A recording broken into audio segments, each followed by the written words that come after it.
Sweet long exposure photography, the art of capturing the passage of time in a single frame.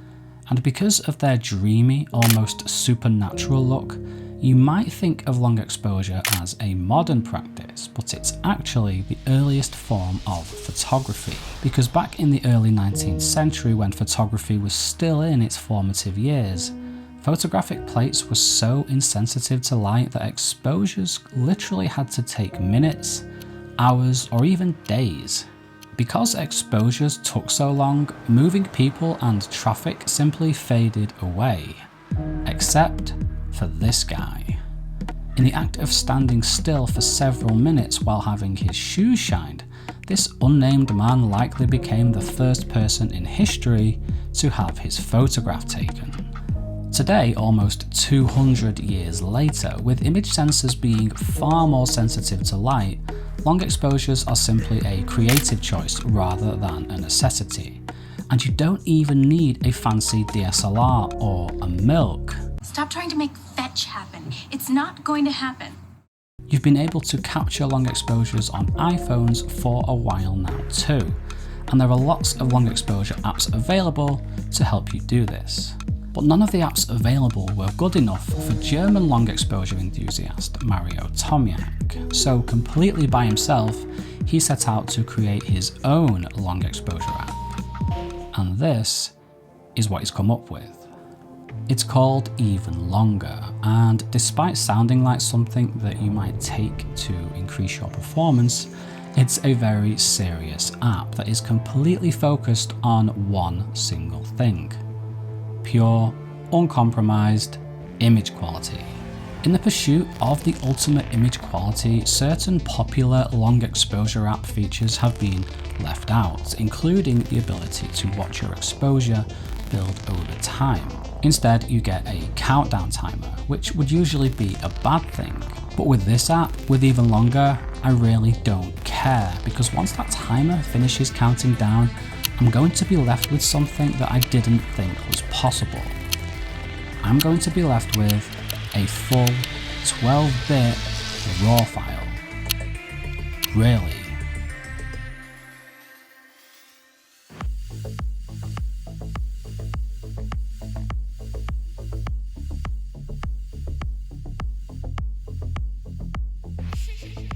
Being RAW files, they obviously lack any sort of special post-processing like HDR, but with all of that dynamic range available, the amount of creative potential and flexibility is massive. Highlight and shadow recovery, exposure, white balance, curves, HSL, however you want to edit them, the files behave exactly as you'd expect RAW files to. But when it comes to image quality, they have another trick up their sleeve, because these aren't ordinary DNGs. Yes, the textures, the details, and the colours look way better than the processed 8-bit files you get from other slow shutter apps, that's a given.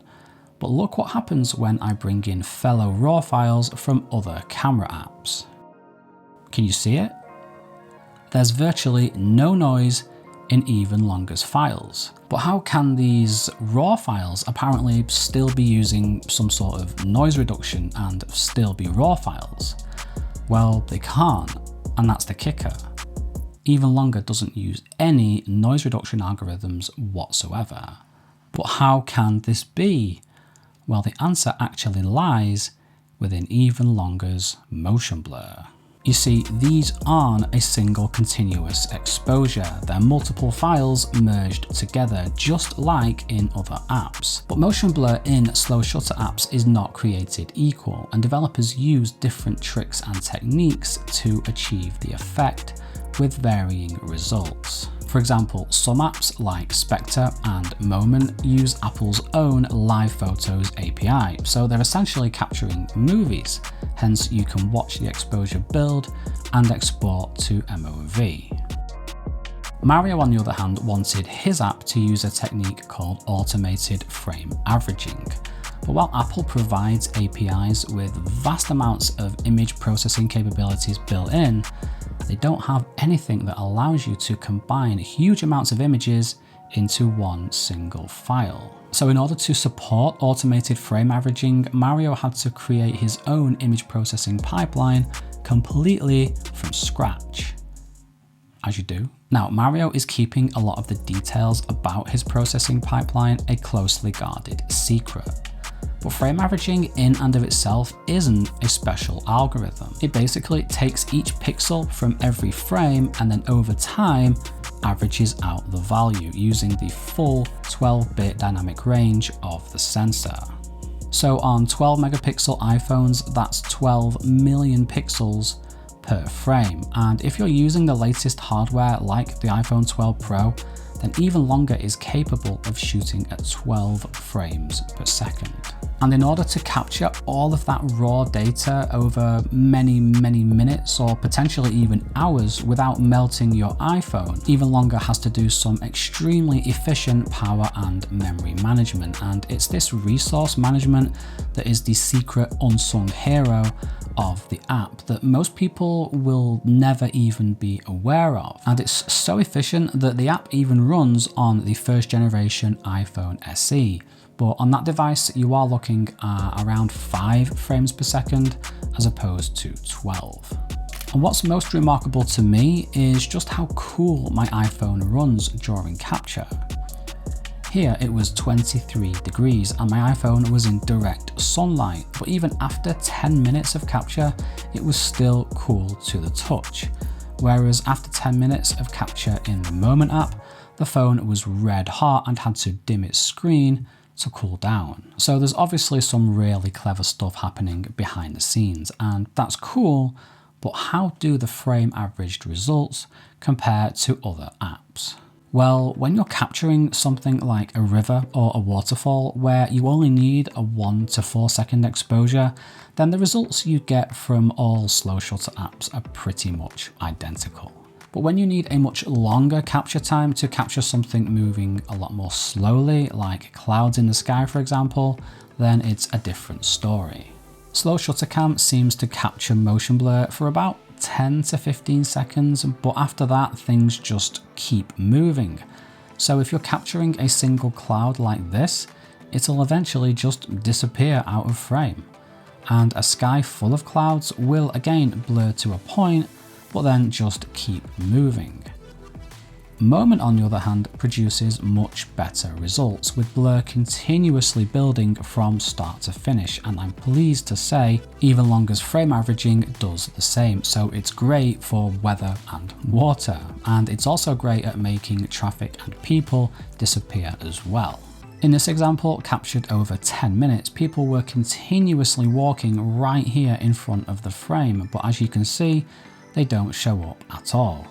Something frame averaging does struggle with though are light trails, and at the moment there's no way to capture light trails in even longer, although Mario does assure me he knows how to implement it. So hopefully light trails with the same level of quality as everything else will be one for the future. So how does frame averaging reduce noise? Well, it works on the assumption that noise is truly random.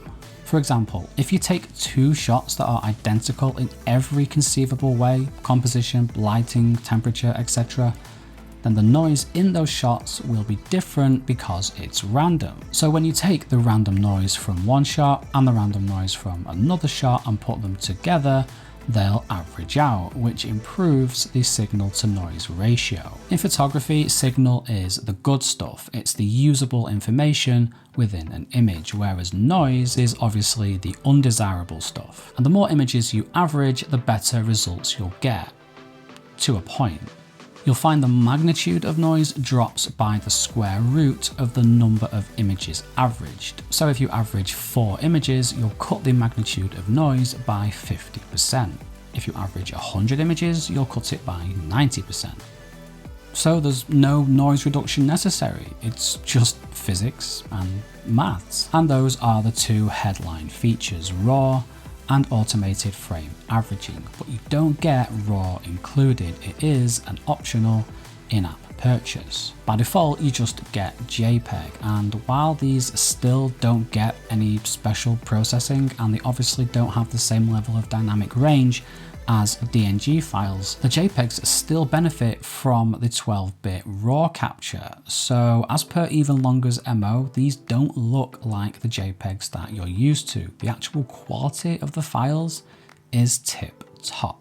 And there are more features here, but RAW and automated frame averaging are such a big deal. Discussing anything else after those two things just feels a bit void.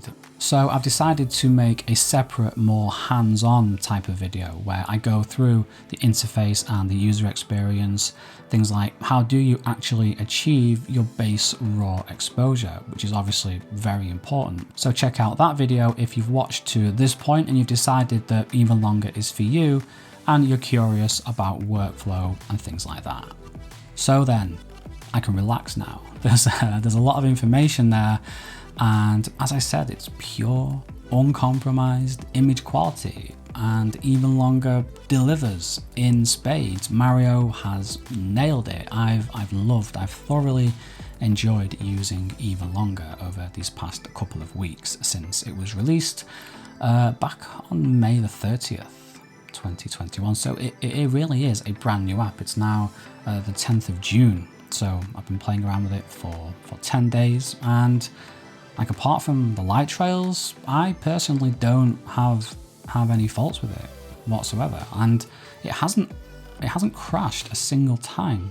You know, all this stuff going on behind the scenes, like it must be doing it in such an efficient way. Like for it to not crash, it's quite unbelievable. Like it's more stable. It's been more stable these past 10 days than any camera app anyway that I've ever used. So props to it for that as well.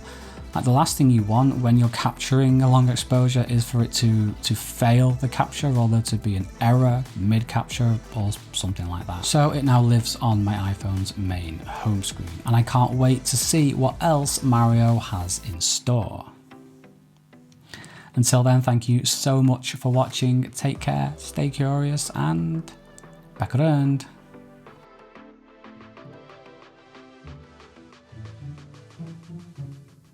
But motion blur in slow shutter apps is not created equal, and developers use different tricks and techniques to achieve the results with their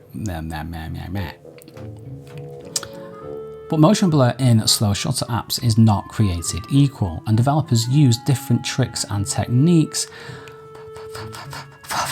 to achieve the effect.